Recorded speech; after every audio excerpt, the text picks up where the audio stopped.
Our story tonight is Who Says Women Can't Be Doctors? The story of Elizabeth Blackwell. It's written by Tanya Lee Stone. It's illustrated by Marjorie Priceman.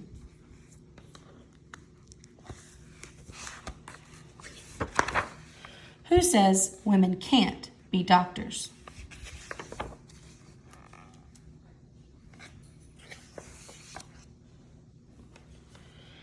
This was written for Liza, who is strong and brave and will be anything she sets her mind to.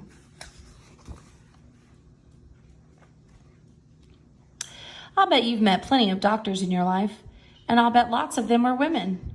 Well, you might find this hard to believe, but there was once a time when girls weren't allowed to become doctors.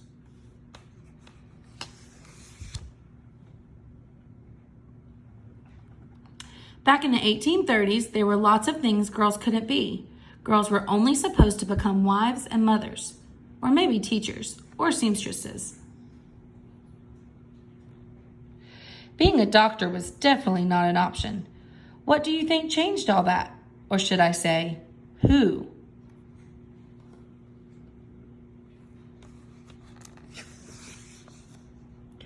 Elizabeth Blackwell. That's who. A tiny wisp of a girl who wanted to explore around every corner and who never walked away from a challenge. This was a girl who had once carried her brother over her head until he backed down from their fight. A girl who tried sleeping on the hard floor with no covers, just to toughen herself up. A girl who climbed up to a roof and stretched out as far as possible with a spyglass to see what was happening on the other side of town.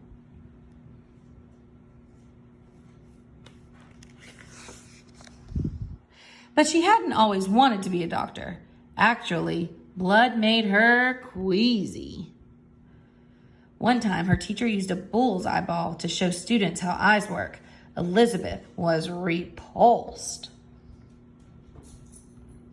And she hadn't always wanted to help the sick. She had no patience for being sick herself. Whenever she fell ill, she simply went outside for a walk. Once, when she was little, she hid in a closet until she felt better. She hated anyone fussing over her.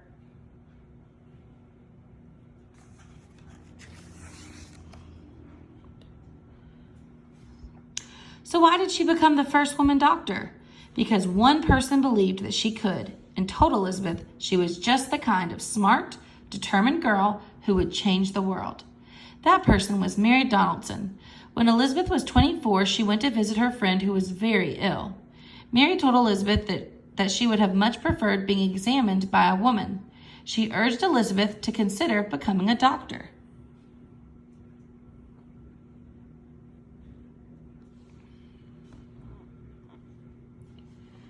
At first, Elizabeth could not believe her ears.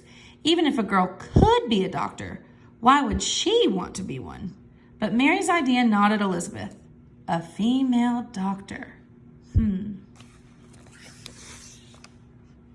Elizabeth thought about it the second she got up in the morning. She thought about it during sewing circles. She thought about it over tea. She even dreamed about it at night.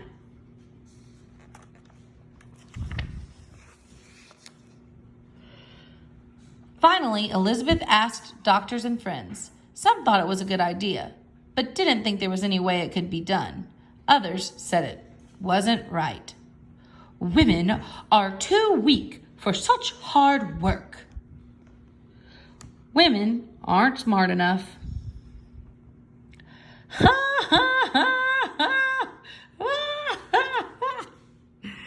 Some people actually laughed at her.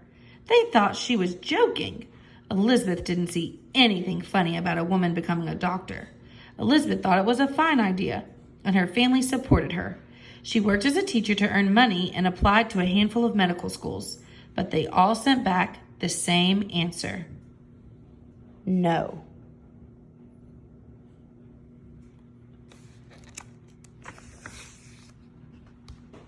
No women allowed. She tried other schools. More letters arrived in the door. One by one, the answer was always the same. No, no, no, no, no, no, no, no. No, no, no, no, no, no. No, no, no, no, no, no, no, no, no, no, no, no, no.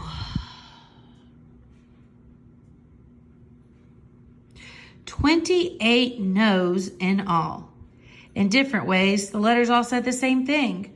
Women cannot be doctors. They should not be doctors. But Elizabeth didn't believe and couldn't or shouldn't. She refused to give up. She was as stubborn as a mule, quite rightly. One day, an envelope arrived from a college. She opened it and everything changed. The answer was yes! Elizabeth packed her bags for Geneva Medical School in upstate New York.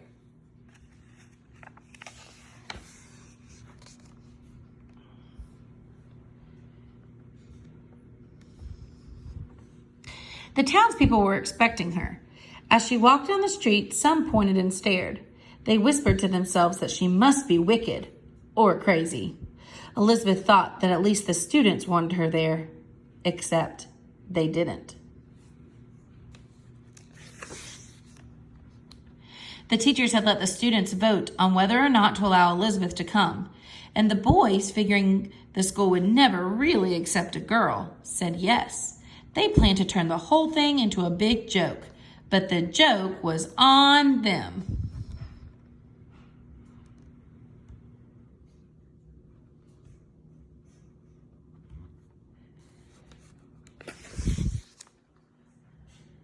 Their raucous laughter turned to silence as the ladylike Elizabeth took her seat. They wondered what kind of girl she was, the kind of girl who wouldn't take the bait.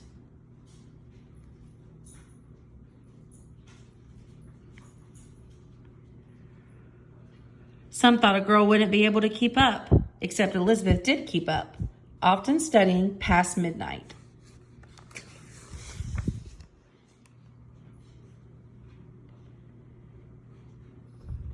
Elizabeth proved she was as smart as any boy, and soon the boys wanted to know what Elizabeth thought about this or that. It took the townspeople longer to accept her. Some people are afraid of anything new or different. Not Elizabeth.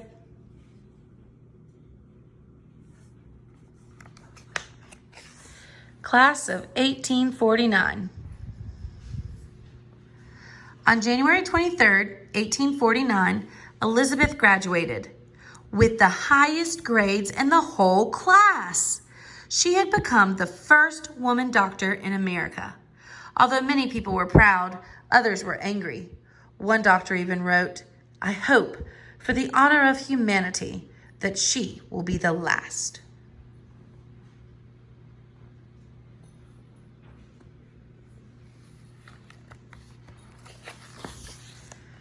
But as you know, she certainly was not.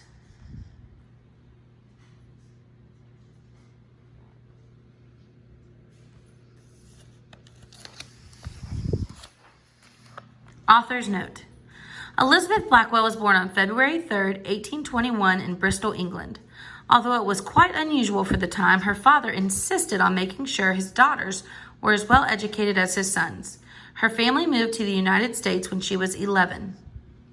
After Elizabeth graduated from medical school in 1849, no one would hire her to work as a doctor. She went to England and France to further her training, then moved back to New York City when she was 30 years old. Finally, she persuaded a landlord to rent her office space. She hung out a sign with her name on it, Elizabeth Blackwell, M.D. But the other tenants were horrified and all moved out. Frustrated, Elizabeth took long walks through the streets of New York City trying to figure out what to do. She saw many poor women and children huddled in doorways and in alleys. They were dirty and in need of care. She decided to hold a free clinic and teach people how staying clean would help them be healthy. Pretty soon, people started to talk about the wonderful new woman doctor in town. Elizabeth and her sister Emily, who also became a doctor, healed hundreds of people. In time, they had so many female patients, the sisters started their own hospital. The New York Infirmary for Women and Children, which opened on May 12, 1857, was the first hospital run by women, for women. In 1868, Elizabeth opened a medical school just for women, the Women's Medical College of the New York Infirmary. The next year, she moved back to her native England and helped organize the London School of Medicine for Women. and in 1871 she helped start the National Health Society, which focused on educating people about health, hygiene, and the prevention of disease.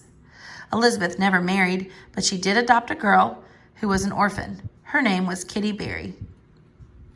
Elizabeth Blackwell died on May 31st, 1910, at the age of 89. Many schools and hospitals are named in her honor. And, according to the Association of American Medical Colleges, more than half of all U.S. medical school students today are women. This would not have been possible without the courage and determination of this extraordinary woman.